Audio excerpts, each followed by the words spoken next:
The command deck of the Sovereign's Grace hummed with the quiet efficiency of a warship at rest. Queen Estrelle Morvagne stood before the central viewport, her hands clasped behind her back in the military posture that had become second nature over 8 long years of solitary rule. Beyond the reinforced glass, New Geneva Station rotated slowly against the backdrop of Earth's blue marble, a testament to human ingenuity hanging in the void. But Estrelle wasn't admiring the view. Her violet eyes scanned the intelligence reports projected on the transparent display before her, each line adding another weight to the burden she carried. 3 assassination attempts in as many months, 2 confirmed conspiracies within her own court, and now credible threats against her daughter. "Your Majesty," her chief of security began, his voice carefully neutral, "perhaps the princess should remain on Zephyria. The palace guard failed to prevent an infiltration attempt last week," Estrelle interrupted, her tone sharp as a blade. She turned to face him, and the security chief took an involuntary step back. Even among a species known for their imposing stature, Queen Estrelle commanded attention. 7 feet of coiled strength wrapped in royal robes, her blue-silver skin seeming to glow with an inner light, she embodied both elegance and danger. "The palace has enemies within its walls," she continued, softer now but no less intense. "At least on this trade station, I know who to watch. At least here, Celine won't be a prisoner in her own home." The security chief bowed. He knew better than to argue when the queen used that tone. 8 years of ruling alone had hardened Estrelle in ways that worried even her closest advisors. The warm, laughing princess who had married King Mordrin seemed like a ghost from another lifetime. War and widowhood had forged something else entirely. Estrelle returned her gaze to the intelligence reports. Somewhere in her court, a traitor walked free. Someone who wanted her throne badly enough to hire Vorax's mercenaries. Someone who saw her daughter as leverage. "We dock in 1 hour," she said quietly. "Double the guard detail. Celine doesn't leave my sight."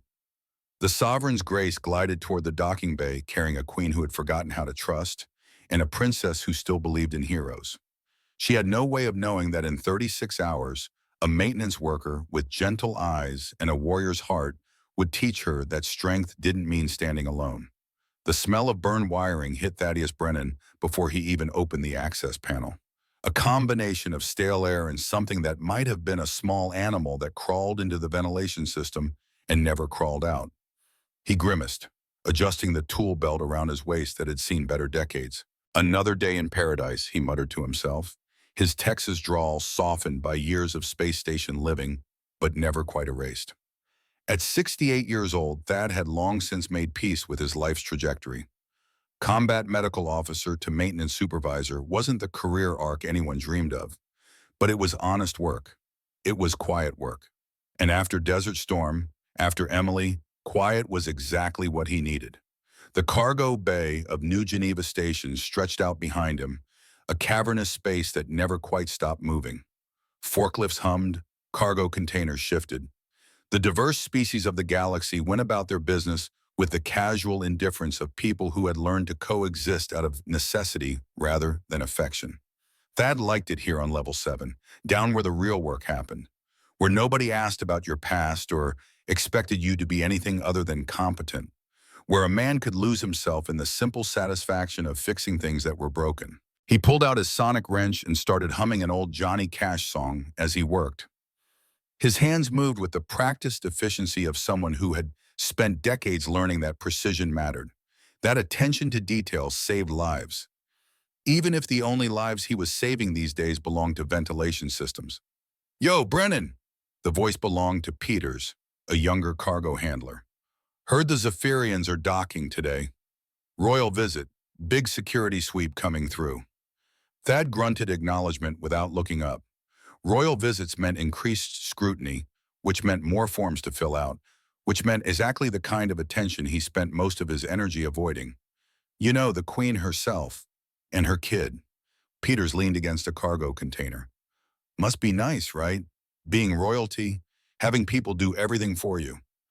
Thad did look up this time, his weathered face creasing. "Nothing's free, son, especially not power. Crown like that comes with weight most folks can't imagine." Peters blinked, surprised. "Damn, Brennan, That was almost philosophical. You sure you're just a janitor? Maintenance supervisor, Thad corrected mildly, returning to his work. And I wasn't always. Yeah, what were you before? Thad's hands stilled for just a moment. In his mind's eye, he saw sand, blood, a field hospital tent shaking under the percussion of distant artillery, a young soldier's terrified eyes as Thad worked to keep him alive despite injuries that should have been fatal. Different, he said finally. I was different. Inside his locker, barely visible from where he worked, a single photograph remained. A young woman with his same eyes and a smile bright enough to light up the Texas plains. Emily Brennan, frozen forever at 16, 3 years before a shuttle malfunction would steal her from the galaxy.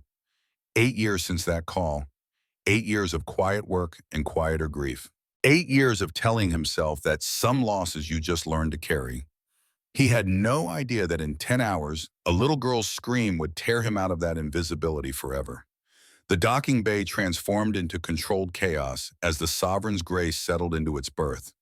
Station Commander Wells had insisted on full ceremonial protocol, which meant dress uniforms for security, hastily cleaned floors, and enough nervous energy to power a small moon. Thad watched from his usual vantage point in the cargo bay, high up on a catwalk where he supposedly needed to inspect overhead systems. In reality, he just liked watching people, seeing how they moved, how they reacted under pressure. The airlock cycled, the honor guard snapped to attention, and Queen Astrelle Morvain stepped onto New Geneva Station like she was claiming territory rather than visiting. Even from a distance, Thad could see why she commanded respect. She moved with the fluid grace of a trained warrior, every step deliberate, every gesture calculated. Her royal robes flowed around her like water, deep blue accented with silver thread that caught the harsh station lighting. But it was her eyes that captured attention.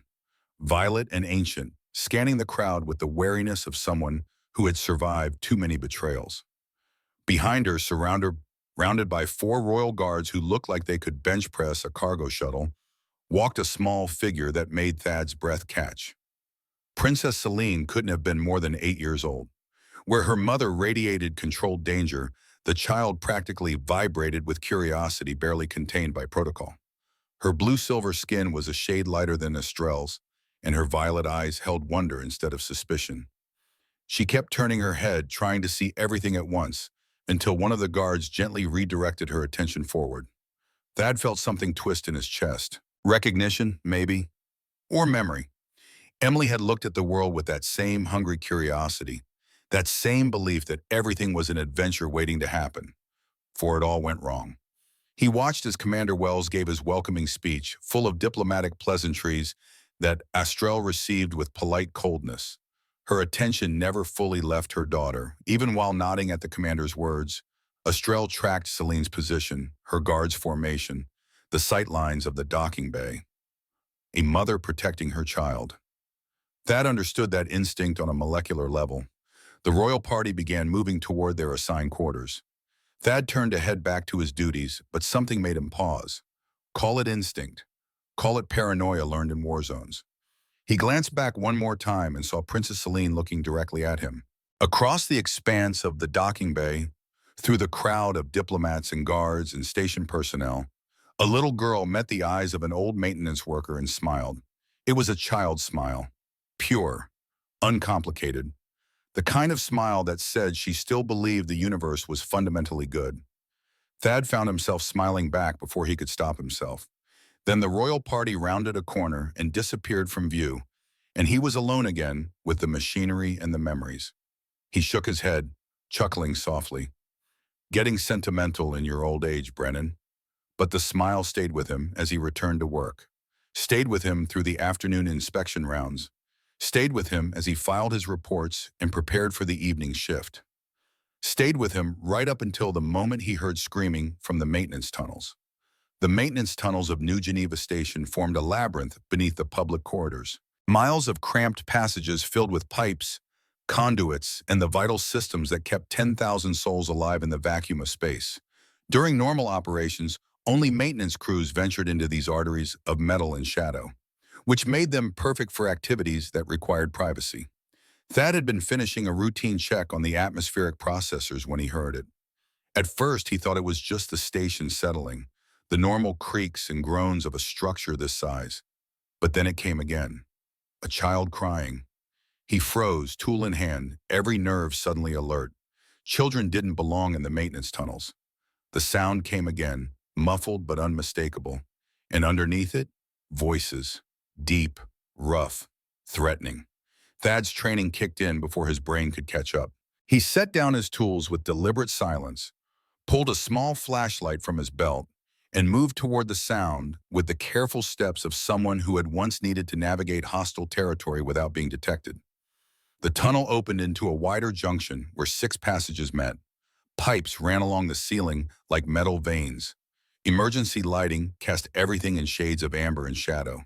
And there, in the center of the space, 3 figures loomed over something small and terrified. Vorax mercenaries. Thad recognized the species immediately. 8 feet of muscle and meanness, gray skin thick as armor, teeth designed for tearing. They were known throughout the galaxy as hired guns with flexible morals and a reputation for finishing contracts no matter what it took. The thing they surrounded was Princess Selene. The little girl sat with her back against the support column, her royal dress torn at the sleeve, her face streaked with tears.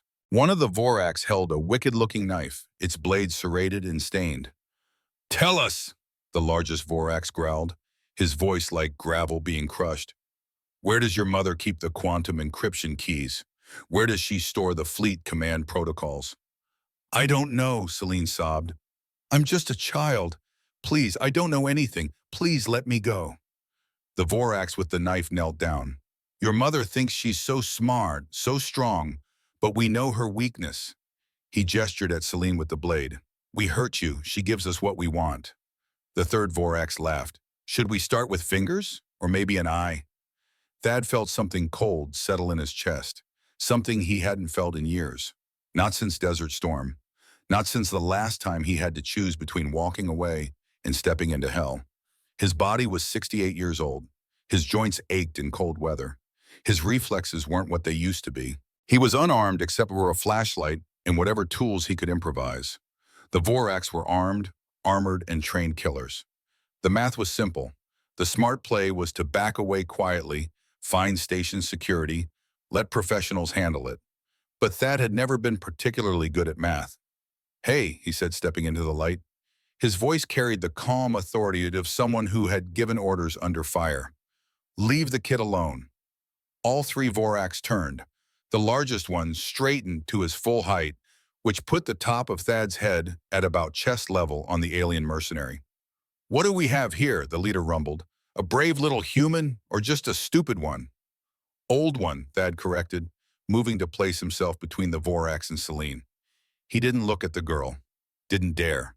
If he saw her terror up close, saw Emily's eyes in hers, he might lose the cold focus that was the only thing keeping him standing. Old enough to know better. Still doing it anyway. The Vorax exchanged glances. This wasn't part of their plan. A maintenance worker interrupting their interrogation complicated things, but not enough to matter. "Last chance, human," the leader said, drawing his energy weapon. The power cell whined as it charged. "Walk away now, or we add your corpse to the princess's ransom demand." Thad planted his feet. His heart hammered against his ribs like it was trying to escape. Every survival instinct he possessed screamed at him to run, to live, to not throw away 68 years of life for a child he didn't know. But then he thought of Emily, thought of all the people he hadn't been able to save, thought of 8 years spent hiding from the world because facing it hurt too much. "Can't do that, son," he said quietly. "She's just a child, and someone has to protect her." The Vorax leader smiled, showing teeth that belonged on a predator. "Your funeral, old man." He holstered the weapon and cracked his knuckles. They didn't need to kill Thad with technology. This would be more satisfying the old-fashioned way. The first punch came fast. Thad tried to dodge, but 68-year-old reflexes weren't as quick as 30-year-old ones. The Vorax fist caught him in the solar plexus, driving the air from his lungs and sending him staggering back. Pain exploded through his torso, bright and immediate and exactly what he expected. But Thad had been hit before, had been hurt before, had learned a long time ago that pain was just information, and the body could keep moving long after the brain insisted it couldn't. He pushed off the column and raised his fists in the basic combat stance they had drilled into him decades ago. Protect your head. Guard your vitals. Stay on your feet no matter what. The second Vorax moved in from the left, his fist catching Thad on the jaw. The world tilted. Blood filled his mouth. But Thad didn't fall. Behind the aliens, Princess Feline had pulled herself into a tight ball, her hands covering her ears, her eyes squeezed shut. She was trying to make herself invisible. Thad knew that feeling, knew it intimately. "Is that all you got?" he rasped, spitting blood. The Vorax leader laughed and hit him again, and again, and again. Thad's nose broke with an audible crack. He felt it more than heard it, the cartilage crunching under the impact. Blood poured down his face, soaking into his work uniform. The world became a red haze punctuated by bright explosions of pain. But he stayed standing. The third Vorax pulled out an energy baton, its tip crackling with blue electricity. "Let's finish this." The baton caught Thad in the ribs. Electricity arced through his body, every nerve screaming. He heard something crack. Ribs.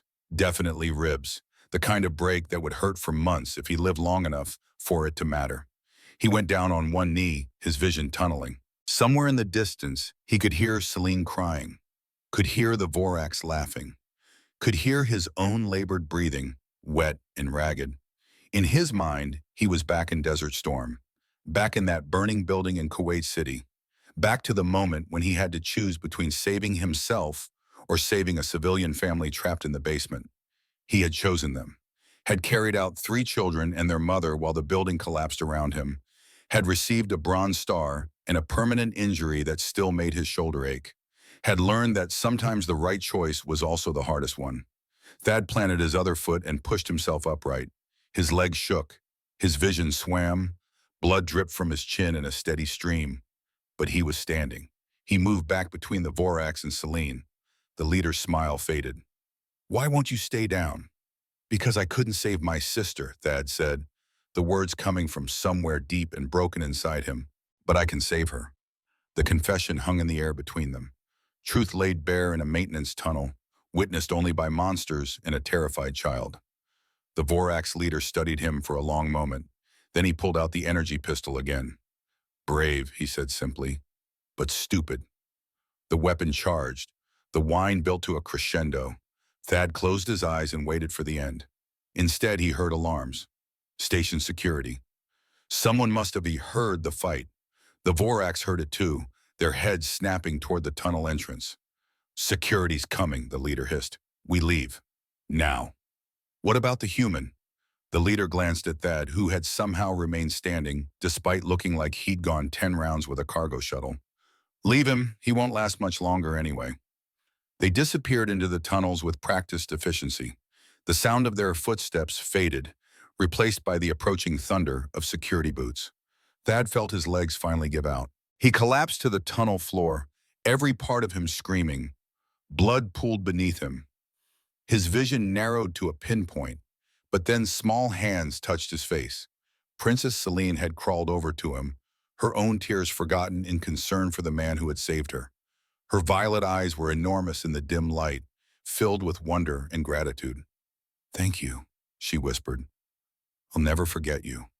Never." Thad tried to smile, tried to tell her it was okay, that she was safe now. But the darkness was coming fast, and he had nothing left to fight it with. The last thing he saw before unconsciousness claimed him was a little girl's face, safe and alive because an old man had refused to walk away. It was enough. Astrel moved through the station corridors like a storm given physical form. Her royal guards struggled to keep pace as she practically ran toward the maintenance level. Behind her, 3 more guards remained with the diplomatic party, maintaining the illusion that everything was fine. Nothing was fine. The call had come 15 minutes ago. Princess Celine missing, found in the maintenance tunnels, attacked by Vorax mercenaries, saved by a station employee currently in critical condition. Estrel's hands trembled. She clasped them behind her back to hide the weakness. Queens didn't tremble. Queens didn't break. Queens maintained control even when their entire world was collapsing. But underneath the crown, a mother's heart was screaming. She reached the medical bay and pushed through the doors without waiting for them to fully open. Inside, chaos. Medical staff worked on a figure on the examination table. Blood everywhere, machines beeping an alarm, and there, in the corner, wrapped in a thermal blanket and surrounded by guards, sat Celine. Astrel crossed the room in 3 strides and pulled her daughter into her arms. Protocol be damned. She buried her face in Celine's hair, breathing in the scent of her, confirming that she was real and whole and alive. Mama, Celine sobbed into her shoulder. They were going to hurt me. They had knives and they were asking about codes, and I didn't know what to tell them. Shh, Estrelle whispered, her voice breaking despite her best efforts. You're safe now, I have you. You're safe. She held her daughter for a long moment, letting the terror slowly drain away. Then gently she pulled back and looked Celine in the eyes. Who saved you? Celine pointed toward the examination table. Him, the old man. Mama, there were 3 of them and they were so big, and he just walked up and told them to leave me alone. They beat him so badly, but he wouldn't fall down. He kept standing up. He kept putting himself between us. Estrelle stood, still holding Celine's hand, and approached the examination table. The medical staff parted respectfully. He didn't look like much. 68 years old, according to his station records, his face weathered by time and experiences she could only guess at. His work uniform was soaked with blood, his nose clearly broken, his breathing labored and wet. The doctor looked up as she approached. Your Majesty, the patient is Thaddeus Brennan, maintenance supervisor, 68 human years old, broken nose, 4 fractured ribs, internal bleeding, extensive contusions. We're doing everything we can, but the next few hours are critical. Estrelle studied the unconscious man, tried to reconcile this broken figure with the hero her daughter described. Will he survive? She asked quietly. The doctor's hesitation was answer enough. We'll know more in the morning, Your Majesty.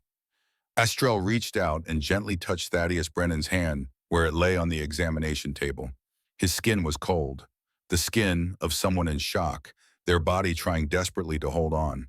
Thank you, she whispered, knowing he couldn't hear. Thank you for saving what matters most. She turned to her chief of security. The Vorax who did this? 2 captured by station security, the 3rd escaped. We have teams searching. Find him, Estrelle interrupted, her voice cold as vacuum. Find him and bring him to me, alive. I want him to understand exactly what happens to those who threaten my family. She returned to Celine, who was watching the medical team with worried eyes. Is he going to be okay, Mama? I don't know, sweetheart, but we're going to do everything possible to make sure he is. He told them something, Celine said suddenly, right before security came. He said he couldn't save his sister, but he could save me. Mama, what did he mean? Estrelle felt something crack in her chest. She pulled her daughter close again, looking over her head at the man who had given everything to protect a stranger's child. It means he's a better person than most, darling. It means he knows what loss feels like, and he couldn't let it happen again, even if it cost him everything. She paused, then added softly, it means he's a hero. The recovery room on the Sovereign's Grace was quieter than the station's medical bay. Softer lighting, better beds, the kind of place designed for long-term healing rather than emergency triage. Thad had been moved here after 2 days of emergency treatment stabilized him enough for transport. The first thing Thad became aware of was the absence of station sounds. No cargo bay rumble, no ventilation hum, different machines, different beeps. His eyes opened slowly, focusing on an unfamiliar ceiling. He's waking up. Call the Queen. Thad turned his head, wincing at the protest from bruised muscles. A medical droid hovered nearby, its sensors glowing. Beyond it, a Zephyrian guard in royal livery stood at attention. Memory crashed back. The tunnels, the Vorax. The little princess with terror in her eyes. The girl, Thad rasped. Is she? Princess Celine is safe and unharmed, thanks to you, a new voice said. Thad turned and found himself looking at the most intimidating woman he had ever seen. Queen Estrelle Morvain stood beside his bed, her royal robes replaced with simpler attire that somehow made her more imposing. Up close, she was even more striking than from a distance. Her violet eyes held an intensity that made Thad feel like she could see straight through him. "Your Majesty," he managed, trying to sit up and immediately regretting it. "Don't move," Estrelle commanded. "You've been unconscious for 3 days. The doctors say you're fortunate to be alive at all." 3 days. Thad processed that slowly. "I don't feel particularly fortunate right now," he said, attempting humor. Estrelle's expression didn't change. "You have a broken nose, 4 cracked ribs, severe internal bleeding that required surgery, and extensive trauma to your torso and face. The medical team has been monitoring you constantly." "But the girl is okay?" he asked again, needing confirmation. For the first time, something flickered across Estrelle's face. Surprise, maybe, or recognition. "You were in a coma for 3 days," she repeated slowly. "Your body suffered severe trauma. The doctors weren't certain you would wake up. And your first question is about my daughter?" Thad met her eyes. "That's why I did it, ma'am. To make sure she'd be okay." Estrelle studied him for a long moment. Then, to his surprise, she pulled a chair close to his bed and sat down. "I need you to understand something, Thaddeus Brennan," she said. "In Zephyrian culture, what you did has a name. We call it Catharin, sacred guardianship." Thad blinked, confused. "I'm sorry, ma'am, but I don't—" "When someone willingly sacrifices themselves to protect a child who shares no blood relation, no cultural ties, no obligation of any kind," Estrelle continued, "it creates a bond that our people consider sacred. You didn't just save Celine's life. You took responsibility for it. You placed her survival above your own without hesitation." She leaned forward. "Do you understand what that means? In over 800 years of Zephyrian history, Catharin has been invoked fewer than 50 times. It marks you as her guardian, as her protector, as someone bound to her welfare by choice rather than duty." Thad's head was spinning. "Your Majesty, I just did what anyone would." "No," Estrelle's voice was sharp. "You did what almost no one would do. My own trained guards hesitated when they realized Vorax were involved. They called for backup instead of engaging immediately. By the time they reached Celine, you had already been beaten nearly to death." She paused. "You, a 68-year-old maintenance worker with no armor, no weapons, no backup, walked up to 3 armed mercenaries and told them to leave my daughter alone. When they gave you a chance to walk away, you refused. When they beat you, you stayed standing." Thad looked away, uncomfortable with the intensity of her gaze. "Someone had to help her, ma'am." "Why?" The question hung in the air. Why? Such a simple word, such an impossible answer. Thad was quiet for a long time. Then slowly he began to speak. "I had a sister, Emily, 16 years younger than me. I was already in the military when she was born, but every leave, every chance I got, I came home to see her. She was smart, funny, curious about everything." His voice roughened. 8 years ago, she was on a shuttle heading to Mars Colony. System malfunction. They lost power near an asteroid belt. I was on a different station. By the time I heard, she was already gone." Estrelle said nothing, but her hand moved slightly closer to his. "I was a combat medical officer," Thad continued. "Desert Storm 1991. Saved dozens of people. Got medals, got commendations. But I couldn't save her. Couldn't even try. I was too far away, too late, too useless when it mattered most." He finally looked back at Estrelle. "So when I heard your daughter screaming, when I saw her surrounded by those things, I couldn't walk away. Because maybe if someone had been there for Emily, maybe she'd still be alive." The silence stretched between them, heavy with shared understanding. "So you saved Celine for your sister," Estrelle said softly. "I saved her because she needed saving," Thad corrected. "Because she was just a kid who shouldn't have to be that scared." Estrelle nodded slowly. Then she reached out and took his hand. Her skin was warm, her grip gentle but firm. "In Zephyrian culture, Catharin creates obligations on both sides," she said. "You are now Selena's guardian, but I am now bound to protect and honor you as family. You saved what matters most to me. That is a debt that can never be fully repaid, but I will spend my life trying." Before Thad could respond, the medical bay doors burst open and a small blue blur launched itself toward his bed. Thad, you're awake! Estrelle caught her daughter mid-leap, redirecting her to land on the chair instead of on Thad's injured ribs. Princess Celine bounced on the seat, her face split by a smile so bright it made Thad's heart ache. I knew you'd wake up, she said, words tumbling out. Mama said you were very hurt, but I told her you were too brave to stay asleep. I've been here every day waiting, and I told you stories about Zephyria even though you couldn't hear me. Celine, Estrelle said gently, breathe. The little princess took a dramatic breath, then continued. Are you okay? Does it hurt a lot? Mama moved us to her ship so we could stay close. I'm okay, princess, Thad said, surprised to find he was smiling despite the pain. Thanks to you. You were very brave in those tunnels. Celine's expression became serious. You were braver. You saved me even though you got hurt. That's what heroes do. Thad shook his head. I'm not a hero, kid. Just someone who couldn't walk away. That's what makes you a hero, Celine insisted. She reached out and very carefully touched his hand. You're my guardian now. Mama explained it. That means we're family. Thad looked from the little girl's earnest face to her mother's carefully controlled expression. Family. He hadn't had family in 8 years. Family, he repeated softly. I think I'd like that. The door opened again. A royal security officer stood at attention, his expression grim. Your Majesty, we've intercepted communications from the Vorax Syndicate. They've posted a bounty on Thaddeus Brennan, 500,000 credits, and they know exactly where he is. We believe they're planning another attempt. The temperature in the room dropped. Estrelle's expression went from concern to coldly furious. They dare, she said, her voice deadly quiet. They dare to threaten him under my protection? She turned to Thad. We're moving you deeper into the ship.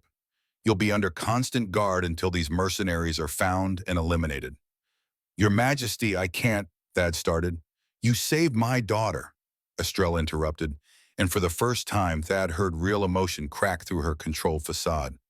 You nearly died protecting her. You became her guardian by choice and sacrifice. I will not let anyone finish what those animals started. She moved closer.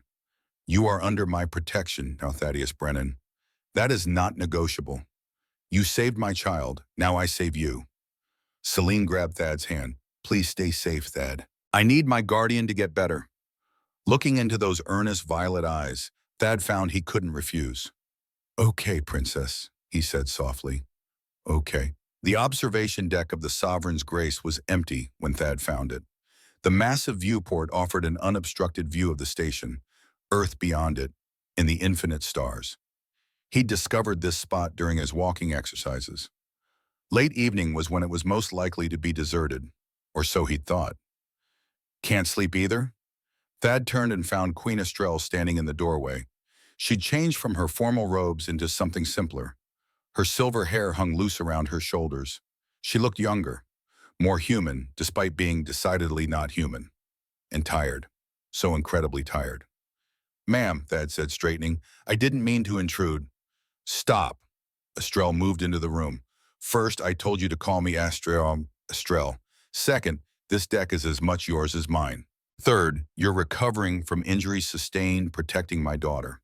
You can intrude anywhere you damn well please. Thad blinked, surprised by the informal language. In the days he'd been aboard, he'd only seen the Queen in official capacity, controlled, composed, every word measured. This woman was someone different. Can't sleep, he admitted. Ribs ache when I lie down, and my head gets too loud when everything's quiet. Estrelle nodded, moving to stand beside him at the viewport.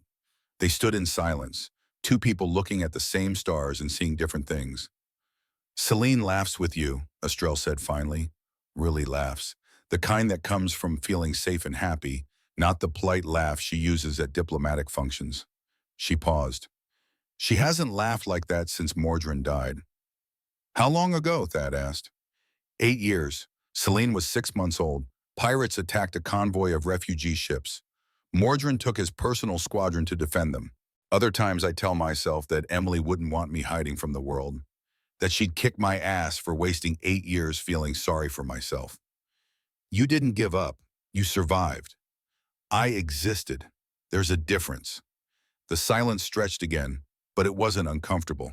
Two people who understood loss, finding unexpected kinship in the space between words. Tell me about her, Estrell said. Your sister. What was she like? Thad smiled despite the ache in his chest. Curious. God, was she curious.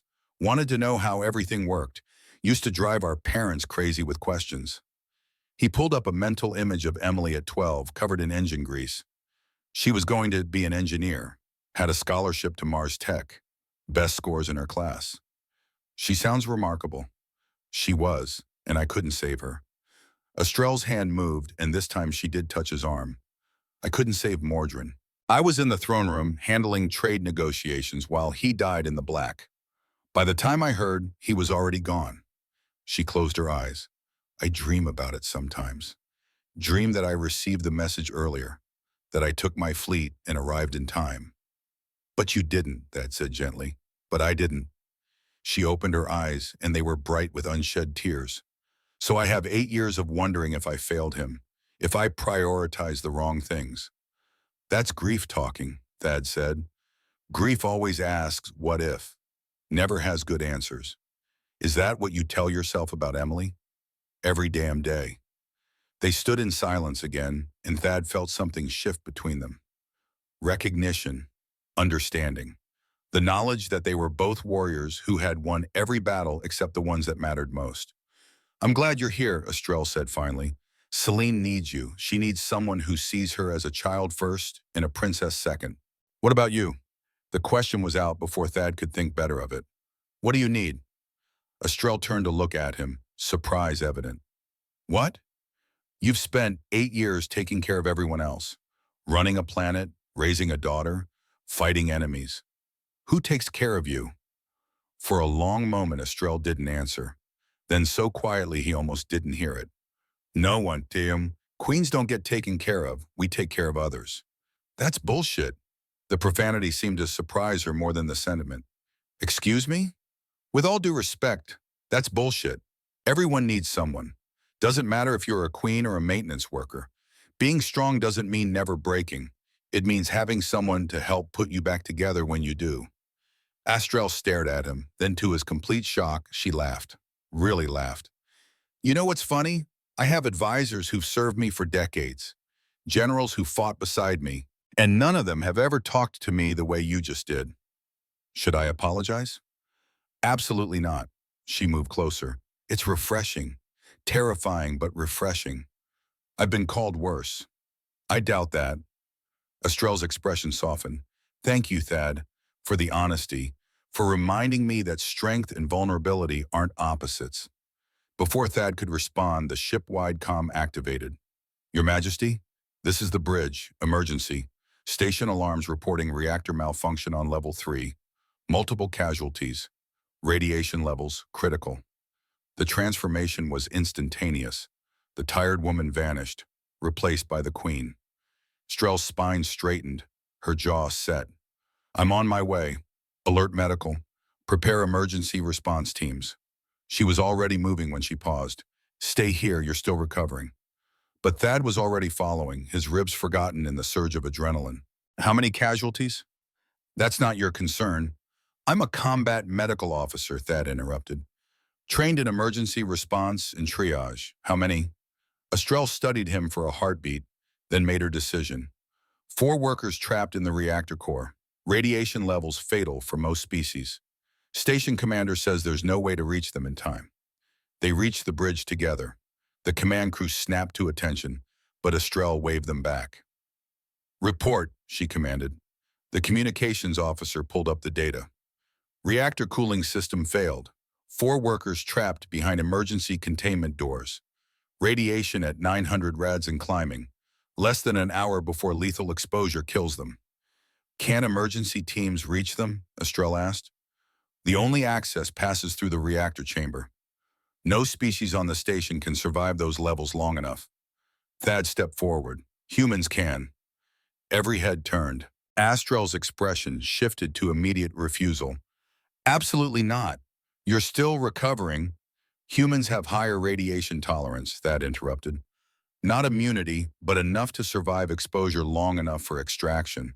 I've done emergency rescue in contaminated zones before. I know the protocols.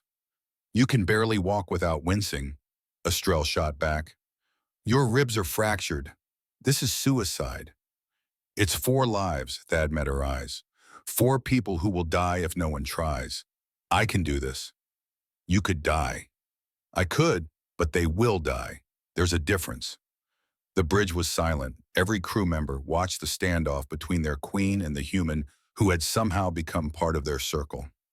Estrell's hands clenched into fists. Thad could see the calculation happening, could see her weighing his life against 4 strangers, could see the moment she realized he was going regardless. If you die, she said, her voice tight, Celine will never forgive me. I will never forgive me. Then I better not die. For a long moment, nobody moved.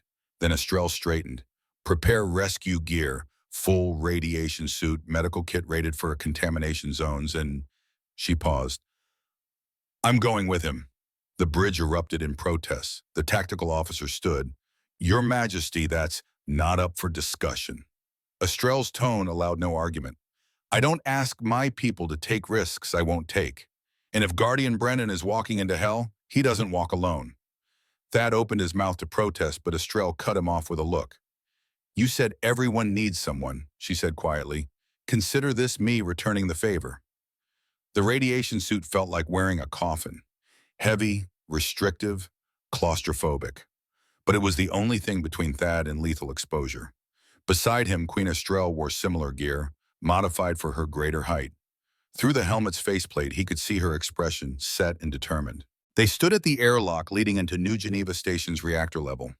Behind them, a full medical team waited with decontamination equipment. In front of them, radiation levels that would cook most species in minutes. Suit integrity check, Estrell said through the comm. Brennan, confirm your seals. Thad ran through the checklist. All green, oxygen at full, rad counter, active. He glanced at the dosimeter on his wrist. Currently reading 0. That wouldn't last. You sure about this? No, she said honestly, but I'm doing it anyway. That's what being a leader means.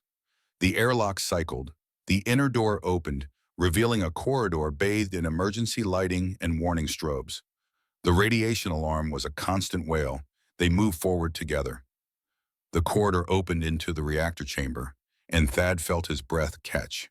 The reactor itself was a massive sphere of exotic materials, pulsing with barely contained energy. Coolant pipes had ruptured, spraying contents across the floor where it boiled away in radioactive steam. Warning lights painted everything in red and amber. Beyond the reactor, trapped behind emergency containment doors, 4 figures lay motionless. There, Thad said. 2 Andorians, 1 Centauri, 1 human. They're not moving. Unconscious or dead? Estrell asked, already moving. Won't know until we get there. Thad checked his dosimeter, already climbing. 50 rads. We need to move fast. They crossed the reactor chamber, the alarm screaming at them. Thad's medical training kicked in, suppressing fear in favor of procedure. Assess, triage, stabilize, extract. They reached the containment doors. Estrell grabbed the manual override, her Zephyrian strength making short work of the jam mechanism. The doors groaned open. Thad dropped beside the first victim. Andorian male, unconscious, weak pulse, moving to second. He worked quickly, hands steady despite the suit's bulk. Years of training took over. Check airway, check breathing, check circulation, stabilize spine. Beside him, Estrell followed his instructions without question. No queen now, just another pair of hands in an emergency. She carried the Centauri worker with ease. How long do we have? She asked as they loaded the first 2 victims onto the emergency stretcher. Thad checked his dosimeter. 150 rads. The reading continued climbing. 10 minutes, maybe less. We need to make 2 trips. Then we better move. They hauled the first 2 workers back through the reactor chamber. The radiation was worse near the core, the numbers climbing faster. 200 rads, 250, 300. Thad felt his hands starting to shake. They reached the airlock, passed the victims to the medical team, and immediately turned back. Thad, Estrell said as they re-entered the chamber, Your dosimeter. He looked down. 400 rads. Well into dangerous territory. I'm fine. 2 more victims. When we finish this, your hands are trembling. So are yours. Estrelle glanced at her own dosimeter. 370 rads. Her Zephyrian physiology gave her slightly better resistance, but not enough to matter. They reached the doors again. The last 2 victims were worse. The human worker had severe burns. The second Andorian wasn't breathing. Respiratory arrest, Thad said, immediately beginning CPR through the suit. 30 compressions, 2 breaths through the emergency respirator. 30 compressions, 2 breaths. Thad, we need to move, now. Estrelle was lifting the human worker, but her voice carried strain. Not leaving him. 30 compressions, 2 breaths. Come on, get the other one out. I'll follow. I'm not leaving you. Estrelle, I said I don't leave people behind. That includes you. The Andorian gasped. Air, life. Thad nearly sobbed with relief. Got him, let's move. They stumbled toward the airlock, each carrying a victim. Thad's vision was starting to tunnel. His dosimeter read 500 rads. Behind him, Estrelle was matching him step for step. Her breathing labored through the calm. The reactor chamber seemed to stretch forever. The airlock was distant, receding with every step. Thad's legs felt like lead. His ribs screamed, but they kept moving. 20 feet, 15, 10. The airlock doors loomed ahead. The medical team reached through, grabbing the victims, pulling them to safety. Hands grabbed Thad, pulling him through, pulling Estrelle through. The inner door slammed shut. Decontamination protocols activated. Water and chemicals sprayed over them. Thad collapsed against the wall, his suit's oxygen suddenly insufficient. Everything hurt, everything burned. But through the haze, he saw Estrelle collapse beside him, saw her reach out and grab his hand through their gloves. The medical team swarmed them, hands removing helmets, hands removing oxygen masks, injections. Voices calling numbers that Thad's fading consciousness couldn't process. His last clear thought before darkness took him was simple. 4 lives saved. Worth it. The soft lighting of the recovery room on the Sovereign's Grace was the first thing Thad registered. Then the systematic ache, not acute trauma, but systemic poisoning. Radiation sickness felt like the worst flu combined with a hangover combined with being hit by a truck. But he was alive. The sound of soft breathing drew his attention. In the chair beside his bed, head resting on her arms on his mattress, Queen Estrelle Morvayn slept. Her silver hair fell across her face. Dark circles shadowed her eyes. She wore simple medical scrubs. She looked exhausted, vulnerable, beautiful. Thad immediately tried to squash that thought. Queens were not for maintenance workers. But the thought persisted. He must have moved because Estrelle's eyes snapped open. For a moment, she looked disoriented, then focused on him with an intensity that made his breath catch. "You're awake," she said, and her voice was rough with emotion. "So are you." Barely. Thad tried to sit up, failed. "How long?" 3 days. You received severe radiation exposure. The doctors weren't certain. She stopped, swallowed hard. "They said you might not wake up." "But I did." "But you did." She straightened, wincing. "The 4 workers you saved all survived. Full recovery expected. Captain Harrow, the human, asked to meet you when you were well enough. Says he owes you his life. Just doing what needed doing. You nearly died." Estrelle's voice cracked. "Your radiation exposure was critical. Another minute in that chamber and you would have received a lethal dose. The medical team had to put you in an induced coma while the treatment worked." Thad looked at her more closely, saw the dried tear tracks, saw her hand trembling. "You stayed," he said softly, "the whole time. Where else would I be? Running a planet, protecting your daughter, doing literally anything other than watching an old man sleep." Estrelle leaned forward, and her hand moved to cover his. Her skin was warm, solid, real. "You walked into a lethal radiation zone to save 4 strangers," as she said. "You did it while still recovering from injuries sustained saving my daughter. You did it without hesitation, because that's who you are. And you think I could be anywhere else? I'm not special." "Yes," Estrelle interrupted fiercely. "You are. You're stubborn and brave and impossibly kind, and you keep risking your life for people you barely know, and you drive me absolutely insane with worry. Thad blinked. I drive you insane? Yes. With worry? Yes.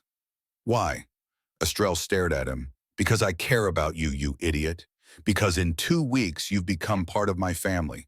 Because Selene looks at you like you hung the stars. Because She stopped, struggled with something, then continued softly. Because I haven't felt this way about anyone since Mordrin died, and it terrifies me. The room was silent except for beeping monitors. Thad's heart rate picked up, and he knew the machines were reporting it. Felt what way? He asked, barely above a whisper. Estrelle's hand tightened on his. Safe. Connected. Like I'm not carrying everything alone anymore. Like maybe I could trust someone again. She laughed shakily. You continue to surprise me, Thaddeus Brennan. You do something that turns my world upside down. I'm just a maintenance worker. You're a guardian, a hero, a man who walks into hell to save people. Estrelle's violet eyes held his. And you're the first person in 8 years who's made me want to lower my walls. Before Thad could respond, the doors opened. Selene ran in, trailed by guards.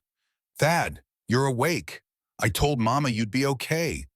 The little princess launched herself at the bed. Estrelle caught her mid-leap, redirecting her to a gentler landing. Careful, sweetheart. Thad is still very sick. But he's awake. That's what matters. Selene looked at Thad with serious eyes. You saved more people. You're a hero. I'm really not. Yes, you are, Selene and Estrelle said in perfect unison. Thad looked between them, the queen and the princess, both watching him with identical expressions of stubborn insistence, and felt something warm bloom in his chest. Family. Somehow, impossibly, he'd found family again. Okay, he said, surrendering. Maybe a little bit heroic. Selene beamed, Estrelle smiled, and for the first time in 8 years, Thaddeus Brennan felt like he might actually deserve to be happy. The marketplace on New Geneva Station was a riot of color, sound, and smell. Vendors from a dozen species hawked their wares. The air smelled like exotic spices and ozone. It was loud, crowded, overwhelming. Thad loved it. Look, Thad, they have Martian fire crystals. Selene pointed at a vendor's stall. Can we look, please? Your mama's call, princess. Thad glanced at Estrelle, who walked beside them with casual grace that suggested she wasn't constantly scanning for threats. But Thad had learned to read her body language, the slight tension in her shoulders, the way her eyes tracked every person who came too close. She was terrified. But she was here anyway, because she'd meant what she said. Hiding from fear gave it power. 5 minutes, Estrelle said, and Selene squealed before dragging Thad toward the stall. Behind them, 4 royal guards maintained careful perimeter. It was the most protected shopping trip in history, but it was also the first time Estrelle had allowed Selene to do something normal since the attack. Progress. Small, fragile, but progress. Thad watched Selene examine the fire crystals with serious concentration, and he felt that now familiar warmth. 3 weeks. That's all it had been. 3 weeks since his life had gone from quiet isolation to chaotic family. Best 3 weeks he'd had in 8 years. She's happy, Estrelle said quietly. Really happy. I haven't seen her like this since she was a baby. Kids are resilient. She'll be okay. Because of you. Thad shook his head. Because of both of us. You were the one who decided to let her live instead of just survive. Estrelle was quiet, then so softly he almost didn't hear. You make me braver. Before Thad could respond, Selene returned with a small fire crystal that pulsed with inner light. Look, the vendor said it only glows like this once every 100 years. Then you should definitely keep it safe, Thad said seriously. Selene nodded, cradling the crystal. Then she looked between Thad and her mother with an expression far too knowing for 8 years old. Are you two going to get married? Estrelle choked on air. Thad felt his face flush. The guards studiously looked elsewhere. Selene, Estrelle managed. We're not. But you like him, Selene said with brutal childhood honesty. And he likes you, I can tell. You smile at each other when you think no one's looking. And you hold hands when you think I'm asleep. Selene, sweetheart, Thad interrupted. saving Estrell from further mortification. Your mama and I are friends. Good friends. We're still figuring out what that means. It means family, Celine said simply. You're already family. Getting married just makes it official. An explosion shattered the moment. The world became fire and noise. Thad felt himself thrown backward. His ears rang. His vision whited out. Training took over, his body moving on autopilot. Smoke. Everywhere smoke. Gray and acrid. Choking. Blinding. Screams from all directions. The market descended into chaos. Celine! Thad's voice was hoarse. Celine! He stumbled through the smoke. Bodies pushed past him. Vendors abandoned stalls. Estrell! Celine! A hand grabbed his shoulder. One of the royal guards, his face bloody. Guardian Brennan! The Queen! Where's Celine? The guard's expression answered before his words. Gone. They took her. In the confusion, they just took her. Thad's world stopped. Through the clearing smoke, he saw Estrell on her knees, her hands shaking, her face a mask of absolute horror. Two of her guards lay dead. The others were wounded, and Celine was gone. Thad moved to Estrell's side, ignoring the pain in his shoulder from shrapnel. He knelt beside her, and when she looked at him, he saw something break behind her eyes. They took her, Estrell whispered. They took my daughter. Station security poured in. Medical teams followed. But Thad only had eyes for the woman in front of him, the Queen who had just lost everything that mattered. He took her hands in his, squeezed gently, and when he spoke, his voice was steady despite the fear. Then we get her back. The royal war room aboard the Sovereign's Grace thrummed with barely contained violence. Tactical displays showed the station, surrounding space, potential escape vectors. Security feeds played on loop, showing the explosion, the smoke, the moment a small blue figure was carried away. Estrell stood at the center, and Thad had never seen anyone look so coldly furious. Report, she commanded, and her voice could have frozen stars. The intelligence officer flinched. Your Majesty, the attack was coordinated, flashbang grenades. Smoke to obscure vision. They extracted Princess Celine and disappeared into the maintenance tunnels before security could respond. How many? 4 operatives. Preliminary identification suggests Vorax mercenaries. A screen lit up. The face that appeared made Thad's blood run cold. The Vorax leader from the tunnels. Grinnek. Queen Estrell, the Vorax said. We have your daughter. I'm sure you'd like her returned safely. Name your price, Estrell said immediately. Simple. You abdicate the throne. You transfer all military encryption codes, and you do it publicly before the Galactic Council. Grinnek smiled. You have 12 hours. After that, well, the princess's value diminishes significantly. The transmission cut. The war room was silent. Then Estrell spoke. Pure ice. Mobilize the fleet. I want every ship, every soldier, every resource. Find my daughter. Your Majesty, the tactical officer began carefully. We have no idea where. Then find one. Estrell's composure cracked, just for a moment, just long enough for everyone to see the terrified mother beneath the Queen. I don't care what it takes. Find my daughter. Thad had stayed quiet, but now he stepped forward. I have an idea. Every head turned. They want you to surrender, Thad continued, moving to the tactical display. They want public humiliation, political leverage. That takes time to set up. Communication, coordination. He looked at Estrell, which means they can't be far. That's still millions of places to search, the intelligence officer said. Not if they come to us. Estrell's eyes narrowed. Explain. Thad took a breath. Let them capture me. I volunteer as bait. They want revenge on the human who humiliated them. So give them the opportunity. Absolutely not, Estrell said immediately. Tactical. Thad cut her off. We plant a tracker on me. Microscale, undetectable. I let them grab me. They take me to Celine. You follow the signal. Rescue both of us. They'll kill you. Maybe, but they'll want to gloat first. That buys time. You're assuming they're that predictable. I'm counting on them being that arrogant. Estrell stared at him, and Thad saw the war happening. Logic against emotion.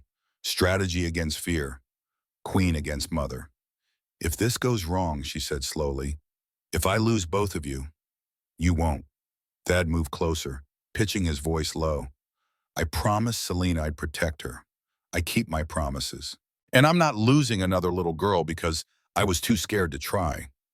Estrell's hand came up, touching his face in the Zephyrian gesture he'd learned meant deep affection. If you die, I will personally drag your soul back and kill you again. Despite everything, Thad smiled. Deal. 2 hours later, Thad walked through the darkest section of the station, alone and apparently unguarded. In reality, half the Royal Guard tracked him from concealed positions. But to any observer, he looked like an easy target. It took less than 10 minutes. They came from above, dropping from ventilation shafts. 3 Vorax in tactical gear, energy weapons trained. Thad raised his hand slowly. Evening, gentlemen. The Vorax leader stepped forward, scanning for weapons. Found none. The famous Guardian Brennan, Granak, will be pleased. Tell him I said hi. The Vorax hit him. Hard. Stars exploded across his vision, but Thad stayed on his feet. Barely. You're coming with us. And you're going to watch that little princess die before we kill you too. They dragged him into the maintenance tunnels. Behind them, unseen, a micro-tracker broadcast his location to every Zephyrian ship in the sector. The hunt was on. Week 3, Day 19, 100 hours. The Vorax corvette Shadowfang hung in the shadow of an asteroid, its stealth systems masking it from casual detection. Inside, the ship was all harsh angles and utilitarian brutality. A vessel designed for violence. They threw Thad into a holding cell hard enough to rattle his ribs. He hit the deck, tasted copper, and decided to stay down for a moment. Let them think they'd broken something important. Through the gap in the cell door, he could see down the corridor. Guard rotations, exit points, structural weaknesses. His mind cataloged everything. The micro-tracker embedded beneath his skin pulsed steadily, undetectable to their scanners, broadcasting his location every 3 seconds. All he had to do was stay alive long enough for the cavalry. Simple. Probably impossible, but simple. Heavy footsteps approached. The cell door opened, and Granak filled the frame. Guardian Brennan, he rumbled. We finally meet properly. Thad pushed himself to sitting, wincing. You know, in most cultures, kidnapping is considered rude. Granak laughed. Still making jokes. You humans are fascinating. So fragile, yet so stubborn. We're a complicated species. Thad leaned against the wall. Mind if I ask a question before the villain monologue? Bold. Granak stepped into the cell. I like that. Ask. Webam. All this, the girl, the ransom, you're mercenaries. There's easier money. Granak's expression darkened. You humiliated us, cost us contracts, made us look weak. He crouched down. But more importantly, we were hired, very well paid, by someone who wants Queen Estrell removed from power. Thad kept his expression neutral despite racing thoughts. Someone in her own government? High Chancellor Dravos. Granak said the name like savoring it. The old fool believes humans are contaminating Zephyrian purity. He wants her gone, replaced with someone who shares his traditional values. A traitor. Thad filed that away, hoping the tracker's audio pickup was catching every word. So this isn't about ransom, Thad said slowly. This is about destroying her politically. Now you understand. Granak stood. She abdicates, the Chancellor takes power, and we get paid twice. Once for the kidnapping, once for the Queen's head. And Selene? Granak shrugged. The princess's leverage. Once we have what we want, her survival becomes negotiable. Cold rage settled in Thad's chest, the kind that didn't burn hot but froze everything it touched, the kind that made his hands steady and his mind clear. You're going to regret that, he said quietly. Am I? Granak leaned down. Old man, you're beaten, captured, soon dead. What exactly are you going to do? Thad smiled. It wasn't a nice smile. Buy time, because by now, the micro-tracker in my body has given Queen Estrell your exact location. And when she arrives, which should be in about, he glanced at an imaginary watch, 30 minutes. You're going to learn why nobody threatens a Zephyrian queen's family and lives. Granek's expression shifted from confident to confused to furious. You're bluffing. Only one way to find out. The Vorax leader grabbed Thad, hauling him up. Search him. Full bioscan. Find that tracker. Guards rushed in with scanning equipment. Thad let them work, knowing they wouldn't find anything. The tracker was Zephyrian tech, quantum encrypted and shielded. Meanwhile, he needed to find Selene. The Sovereign's Grace cut through space like a blade, its engines pushed beyond safety limits. Behind it, 8 Zephyrian warships matched formation. On the bridge, Queen Estrelle Morvain stood like a statue carved from ice and fury. Tracker signal confirmed, the tactical officer reported. Corvette-class vessel, Vorax registry, hiding behind asteroid AZ-773. Time to intercept? Estrelle's voice was perfectly controlled. 12 minutes at current speed. 12 minutes. Selene had been missing for 7 hours. 7 hours of not knowing if her daughter was alive. 7 hours of praying that Thaddeus Brennan's insane plan would work. Your Majesty, her chief of security said quietly, we should consider this could be a trap. Then they'll learn what happens when you set traps for queens, Estrelle replied. She turned to the weapons officer. Charge all batteries. Prepare boarding pods. I want assault teams ready in 5 minutes. Personal guard recommends you remain on the flagship. I'm leading the assault. Estrelle's tone brooked no argument. Those mercenaries have my daughter and my... She paused. And Guardian Brennan. I will be the one to bring them home. The security chief knew better than to argue. Yes, Your Majesty, I'll have your combat armor prepared. Estrelle returned her attention to the tactical display. The tracker signal pulsed steadily, a beacon in the dark. Thad was alive, still broadcasting, still buying time. Hold on, she whispered, too quietly for anyone else to hear. Both of you, please, hold on, I'm coming. Thad had been beaten up enough times in recent weeks to recognize the pattern. The Vorax were thorough, but they were also predictable. 3 guards, rotating shifts every 30 minutes, always watching the cell door. Never considering that a 68-year-old human might be capable of anything. Their mistake.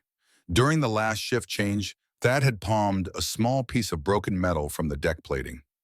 Nothing fancy, just a sliver of alloy sharp enough to matter. During his supposed unconscious period, he'd worked it into the locking mechanism. Desert Storm had taught him many things. Lock-picking under pressure was one. The lock clicked. Thad froze, listening. The corridor was quiet except for the background hum of engines. Guard change wouldn't happen for another 15 minutes. He slipped out, moving with careful silence. His ribs protested. His bruises throbbed. His 68-year-old joints complained about literally everything. He ignored them all. The corridor branched left and right. Logic said Selene would be held separately, probably closer to the bridge where Grenak could monitor her. Thad went right, keeping to shadows, his ears tracking every sound. Voices ahead. 2 Vorax guards stationed outside a door. Thad pressed himself against the bulkhead, calculating odds that were frankly terrible. 2 armed guards, 1 elderly human with a piece of sharp metal. Then he heard it.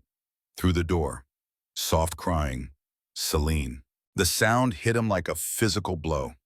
That little girl who had laughed at his stories, who had declared him family without hesitation. She was crying, scared, alone. Thad stopped calculating odds and started moving. The 2 guards never knew what hit them. Thad came from above, dropping from a maintenance access hatch with his makeshift shiv leading. The first guard went down with the blade through the soft spot where armor joined at the neck. The second turned, raising his weapon, but Thad was already inside his reach. The Vorax fell with his own weapon turned against him. Thad grabbed the access card and slapped it against the door reader. The lock disengaged. Inside, Selene sat in the corner, knees pulled to chest, face streaked with tears. When she saw him, her expression transformed from terror to hope so fast it made Thad's heart ache. Thad! She launched herself at him, and he caught her despite protesting ribs. I knew you'd come. I told them my guardian would save me. Shh, princess, I've got you. Thad held her close, letting her sob. I've got you. You're safe now. Where's Mama? On her way, with an entire fleet. He pulled back, looking her over for injuries. Are you hurt? No, they didn't hurt me, just scared me. Selene wiped her eyes. Thad, one of them said they were going to kill Mama, said someone named Dravos hired them. I know, sweetheart. Your mama knows too, she'll handle it. Thad picked up the fallen guard's weapon, checking the charge. But first we need to get you off this ship. The sound of energy weapons firing echoed through the corridor, heavy boots pounding on deck plating. Shouted orders. The cavalry had arrived. That's our ride, Thad said. Stay close. Don't look at anything scary. And if I tell you to run, you run. Deal? Deal. They moved into the corridor, Thad keeping Celine behind him. The weapon felt awkward after years of not holding one, but muscle memory was powerful. They rounded a corner and came face to face with Granik. The Vorax leader stood at the corridor end, blocking their path. Behind him, the sounds of battle grew louder. In front of him, an old man and a little girl. How predictable, Granik growled. The hero tries to save the princess. This isn't a fairy tale, human. No, Thad agreed, raising the rifle. It's not. Fairy tales have happy endings. This is just going to have an ending. Granik drew his own weapon, but before either could fire, the corridor wall exploded inward. Astrel came through the breach like an avenging angel. Her armor was scorched and dented. Her weapon hummed with barely contained power, and her eyes, visible through the visor, promised death. Get away from my family, she said, and her voice was colder than vacuum. Granik made his choice. He raised his weapon towards Celine. Three things happened simultaneously. Thad threw himself in front of the princess, his body becoming a shield. Astrel fired, her shot perfectly placed, and Granik's weapon discharged, the energy bolt meant for Celine catching Thad in the shoulder instead. Pain. White-hot and immediate. Thad felt himself falling, but he made sure to fall backward, toward Celine, keeping his body between her and danger. He hit the deck hard. Celine screamed, and the last thing he saw before his vision grayed was Astrel reaching for him, her helmet retracting, her expression twisted with fear. Thad, no, stay with me. Please stay with me. Her voice was the last thing he heard before darkness took him. Again. The pain came first this time. Sharp. Localized. Thad's shoulder felt like someone had carved it out with a dull spoon. But the pain meant he was alive. The sound of quiet crying made him force his eyes open. Celine sat in the chair beside his bed, her small shoulders shaking. When she saw him stir, she gasped. You're awake. Mama, he's awake. The door burst open and Astrel rushed in, still wearing her combat armor minus the helmet. Her silver hair was matted with sweat and blood. Her face was streaked with tears and soot. She looked beautiful. You idiot, she said, her voice breaking. You complete and utter idiot. Sorry, Thad managed, his throat dry. Seemed like a good idea at the time. You took a shot meant for Celine again. You nearly died again. Astrel was at his bedside, her hands hovering like she wanted to touch, but was afraid she'd break something. Do you have any idea what you put us through? Probably about the same as you put me through with the reactor rescue, Thad pointed out. Astrel made a sound between a laugh and a song. That's different. How? Because I can't lose you. Either of you. I can't go back to being alone. I can't. Celine climbed onto the bed, curling up carefully beside Thad on his uninjured side. We're not going anywhere, Mama. We're family. Astrel looked at them, the old human and the young princess, and something in her expression shifted. Settled. Decided. Thaddeus Brennan, she said formally. There's something I need to ask you. If it's about medical bills, in Zephyrian culture, Astrel continued, the bond of Ketharan guardianship is only the first step. When a guardian proves themselves through repeated acts of selfless courage, they may be invited to join the family permanently through a ceremony called Shalaran. Thad's heart rate picked up. The monitors beeped faster. Shalaran is a sacred bonding, Astrel continued, her voice softer now, vulnerable. It makes you Celine's father, my life partner, my equal, a full member of the royal family. She took a breath. It cannot be broken once completed. It's a promise before gods and stars that we face everything together.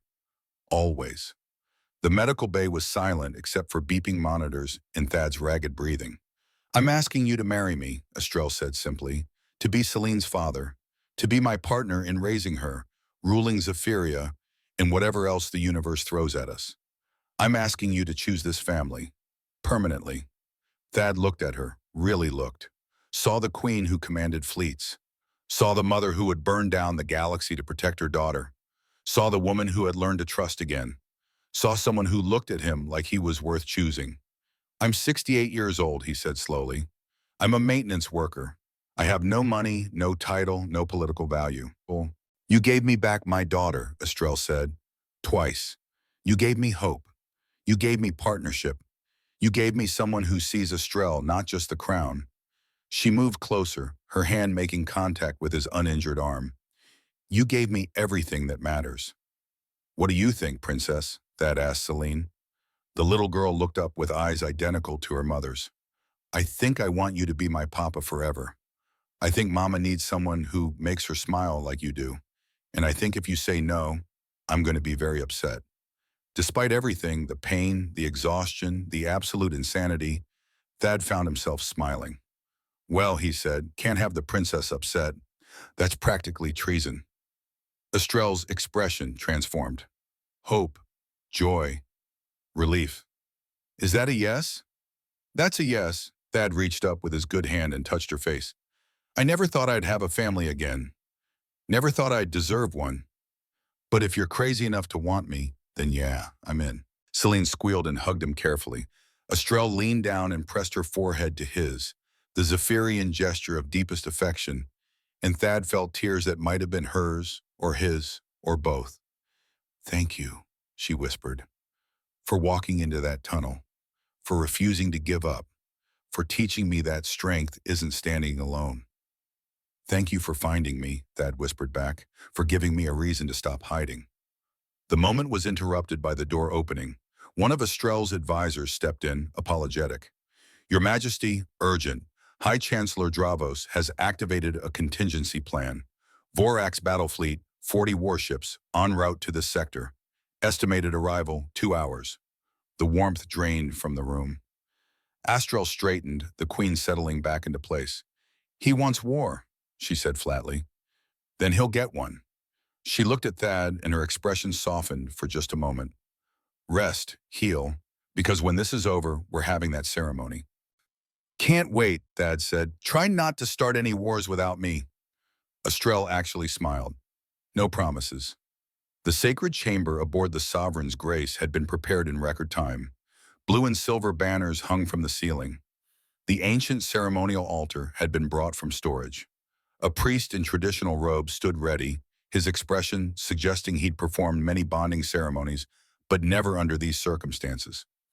Thad stood at the altar, wearing robes that Estrelle's staff had hastily modified, blue and silver to match the Morvain family colors. His wounded shoulder was heavily bandaged under the fabric, and he'd refused strong painkillers. He wanted to remember this. Around them, perhaps 24 witnesses gathered. Royal guards, ship's officers, essential advisors. Celine stood beside the altar in smaller formal robes, clutching the ceremonial crystal that would seal the bond. And then Estrelle entered. Thad's breath caught. She wore formal regalia that made her previous outfits look casual, flowing robes of deep blue that seemed to shimmer with movement. Silver thread woven into intricate patterns that told the story of her lineage. Her hair was bound up in a style that probably had historical significance. She looked regal, powerful, breathtaking. She also looked terrified. Their eyes met across the chamber, and Thad saw his own nervousness reflected back. They were doing this, actually doing this. It was insane. It was perfect. The priest began the ceremony in Zephyrian, his voice sonorous and formal. Thad didn't understand most words, but he'd been coached on his responses. More importantly, he understood the intent, the commitment, the promise. When the priest switched to standard galactic language, Thad paid closer attention. We gathered to witness the sacred bonding of Shalaran, the priest intoned.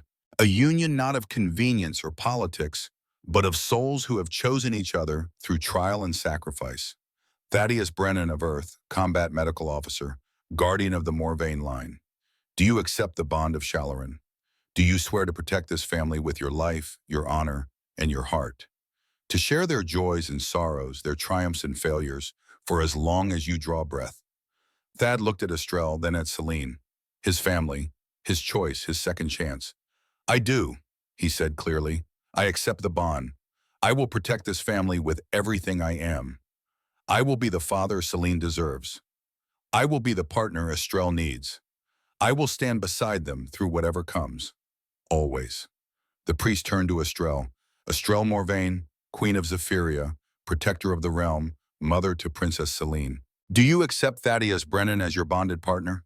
Do you take him as equal, as family, as one whose counsel you will value, and whose presence you will honor? Estrell's voice was steady, but Thad saw tears at the corners of her eyes. I do. I accept him as my partner, my equal, the father of my daughter, the man who showed me I could trust again, that I could love again, that I didn't have to carry everything alone. Celine stepped forward with the ceremonial crystal. It pulsed with soft blue light. I give my blessing, Celine said in perfect ceremonial Zephyrian, then switched to standard. I want Thad as my papa forever. He saved me. He makes mama happy. He tells good stories and doesn't treat me like I'm just a princess. He's my guardian, my family, and I love him. Thad felt something crack in his chest. Happy tears. The priest placed the crystal in Thad's hands, and Estrell covered them with hers. The crystal's glow intensified, and Thad felt warmth spread through his body. Not physical warmth, something deeper, like a door opening in his soul. By the ancient traditions of Zephyria, the priest declared, by the bonds of honor and choice, I declare this Shalaran complete. You are family, now and forever. The chamber erupted in applause. Guards cheered, officers saluted, and Thad looked at his wife, and saw his own wonder reflected back. We did it, Estrell said softly. Yeah, Thad agreed. We really did. Celine threw her arms around both of them. Family! The moment was perfect, beautiful, everything Thad had never known he wanted. And then the alarm started. The bridge was organized chaos. Tactical displays showed 40 Vorax vessels dropping out of hyperspace in coordinated attack formation. Against them, Estrell's small fleet of 8 ships looked pathetically outnumbered. All ships report ready, the tactical officer said. But your majesty, we're outnumbered 5-1. Estrell stood at the command station, still wearing her ceremonial robes, looking like a warrior queen from ancient legend. What's the status of New Geneva Station's defenses? Active but limited, mining lasers and point defense, but nothing designed for fleet combat. Thad stepped up beside her, his own ceremonial robes looking somewhat ridiculous on the bridge of a warship. But he'd been thinking about this problem since the first warning. What if we don't fight them? He said. Every head turned. Explain, Estrell said. Thad moved to the tactical display, his wounded shoulder protesting but functional thanks to emergency stimulants. They're expecting direct engagement, standard fleet tactics. He highlighted the asteroid field, but this isn't standard fleet action. This is defending fixed position. He manipulated the display, showing vectors and angles. We lure them into the asteroid field. Use the station's mining lasers, industrial equipment designed to cut through solid rock. Against ship hulls, they'll be devastating. Meanwhile, our fleet provides mobile defense, herding the Vorax into kill zones. The tactical officer studied the plan, his expression shifting from skeptical to intrigued. It could work if we coordinate perfectly, if they take the bait. If we trust each other and execute, Estrell finished. She looked at Thad with something like pride. You continue to surprise me, husband. I try. Estrell turned to her crew. Implement Guardian Brennan's strategy. All ships to defensive positions. Coordinate with station command. And someone get High Chancellor Dravos on comm. A moment later, the main view screen flickered. High Chancellor Dravos appeared, a Zephyrian male with aristocratic features twisted by contempt. He wore the formal robes of his office, and behind him, Thad could see the bridge of a Vorax command ship. Estrell, Dravos said, deliberately omitting her title. You have made your choice, a human, as your consort. He practically spat the word. You've dishonored everything Zephyria stands for. I've honored exactly what Zephyria stands for. Estrel replied calmly. Courage, merit, protecting the innocent. Or did you forget those are our core values? Those values are for Zephyrians, not for lesser species who contaminate our bloodline. Thad stepped into view. Lesser species like the ones who saved your princess? Who walked into radiation zones and Vorax guns because it was right? Dravos's face darkened. You are an aberration, a mistake that must be corrected. Astrel, surrender your throne, renounce your bond, return Zephyria to its proper path, or I will take the throne by force. My answer, Estrel said coldly, is this. She cut the connection. All ships, she commanded, battle stations. Show these traitors why you don't threaten a Morvain. The battle began with precision and rapidly descended into chaos. The Vorax fleet advanced in textbook formation, expecting the Zephyrian ships to meet them in open space. Instead, Estrel's vessels retreated toward the asteroid field, firing just enough to make the enemy think they were afraid.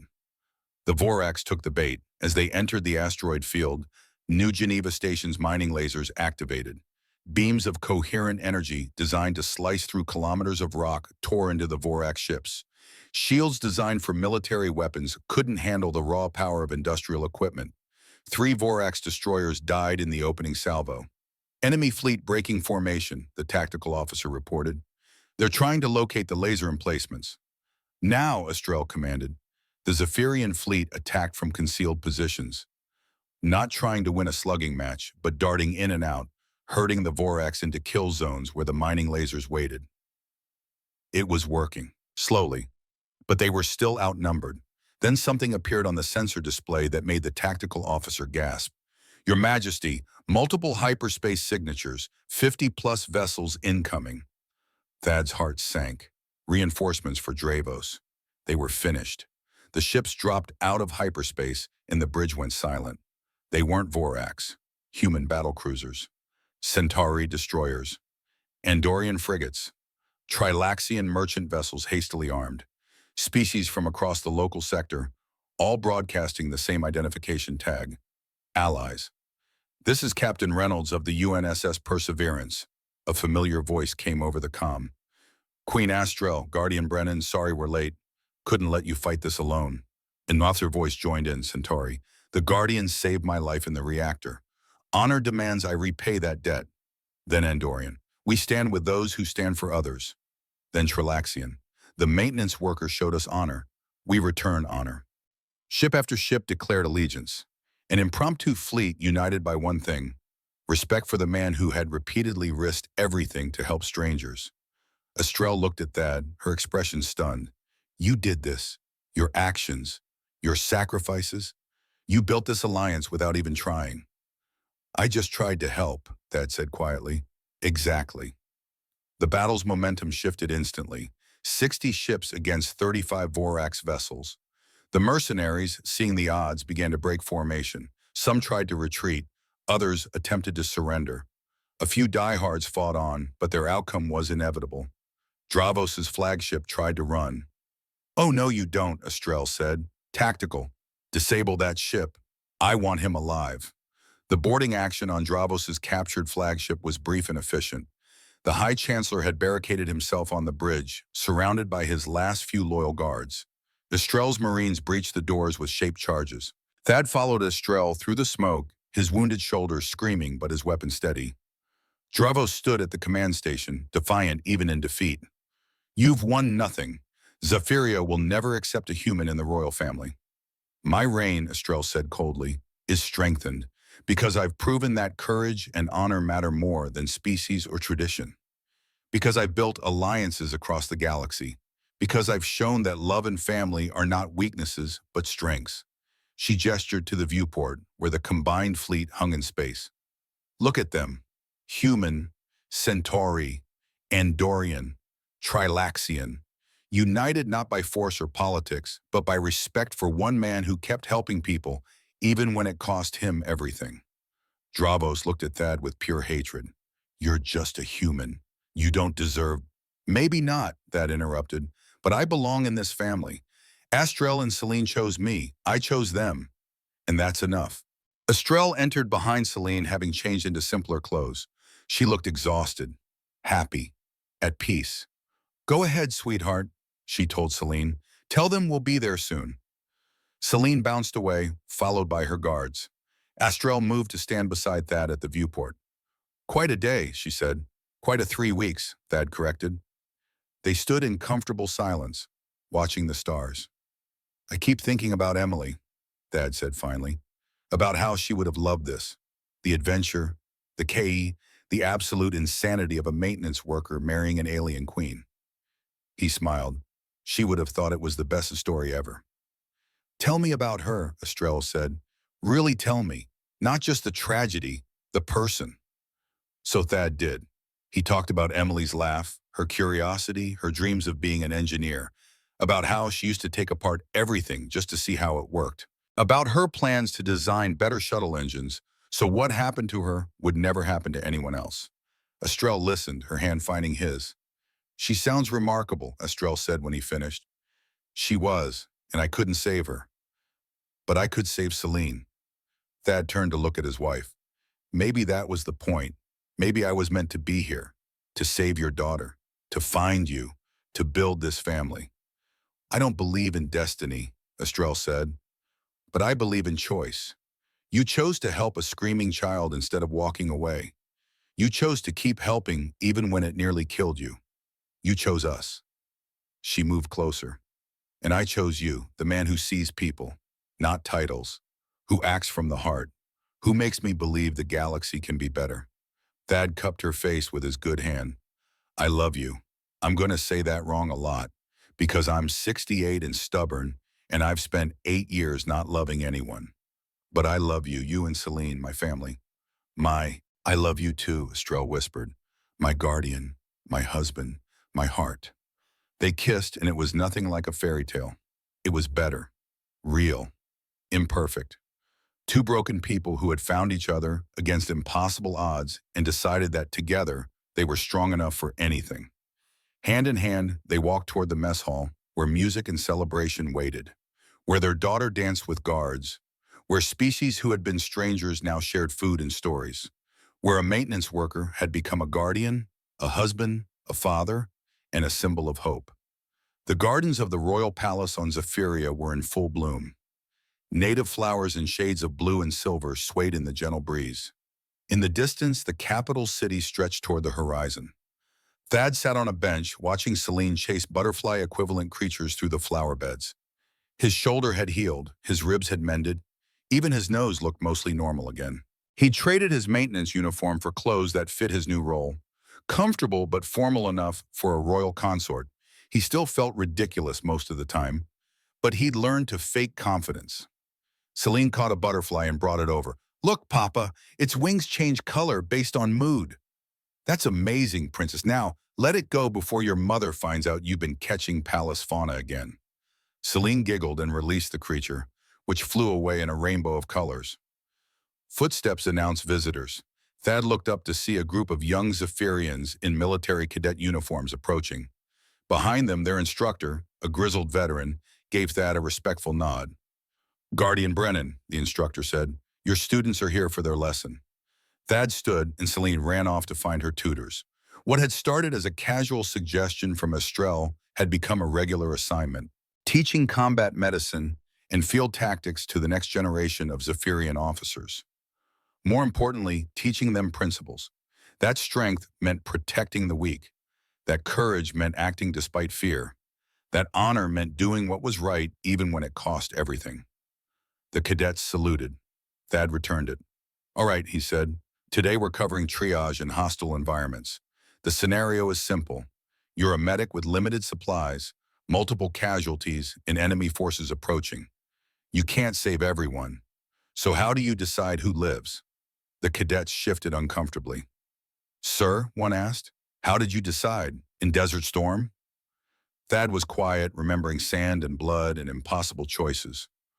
"Honestly, I tried to save everyone. Failed most of the time. But I kept trying." He looked at each cadet. "The trick isn't being strong enough to carry every burden. It's being strong enough to keep carrying despite the ones you drop." Being brave enough to try even when you know you'll fail some people. He paused. And being wise enough to accept help when it's offered, because none of us are strong enough to do it alone. As if summoned, Estrelle appeared on the path. She'd changed from formal royal robes into simpler attire. When she saw Thad with the cadets, she smiled. "Don't let me interrupt," she said. "I just wanted to steal my husband for lunch." The cadets' eyes widened. Even 6 months later, the sight of their queen casually referring to the human guardian as her husband still shocked them. "Dismissed for now," Thad told the cadets. "We'll pick this up tomorrow and read Chapter 7. There will be a quiz." The cadets groaned good-naturedly and filed away. The instructor lingered. "They respect you," he said to Thad, "not because of your title, because of who you are, what you've done. That matters more than you know." After he left, Estrelle moved to stand beside Thad, her hand finding his. "How was the session?" she asked. "Good, hard. These kids deserve better than the galaxy they're inheriting." "Then we'll make the galaxy better, together." Estrelle leaned against him. "I have news. The Galactic Council has formally recognized our marriage. More than that, they're proposing new treaties based on the alliance that formed during the battle. Species working together, sharing technology, building trust. Because of us? Because of you. Because you showed them what cooperation looks like." They walked through the gardens, enjoying the afternoon sun. In the distance, Celine's laughter echoed as she played with other children. Diplomats' kids, guards' children, nobles and commoners mixed together without regard for rank. A new generation learning that family wasn't about bloodlines. "Sometimes I still can't believe this is real," Thad admitted, "that I have you and Celine, that my life went from fixing ventilation systems to teaching future officers." "Regrets?" Estrelle asked. "Not even one." Thad stopped walking and turned to face her. "Emily would have loved you, would have loved Celine, would have been so happy that I found a family again." He paused, then continued. "Later, I want to take you both somewhere. There's a virtual memorial for Emily on Earth's network. I'd like you to meet her. Properly." Estrelle touched his face. "I'd be honored." That evening in Thad's private office aboard the Palace, he pulled up the holographic memorial. Emily's photograph materialized in the air. 16 years old, smiling like the universe was full of magic. "Hey, Em," he said softly. "It's been a while. Things have been busy." He told her about Astrel, about Celine, about becoming a father and a husband, and somehow impossibly a symbol of hope for an entire galactic alliance. "You would have loved them," he said. "You would have asked Estrelle a million questions about Zephyrian technology. You would have taught Celine about Earth engineering.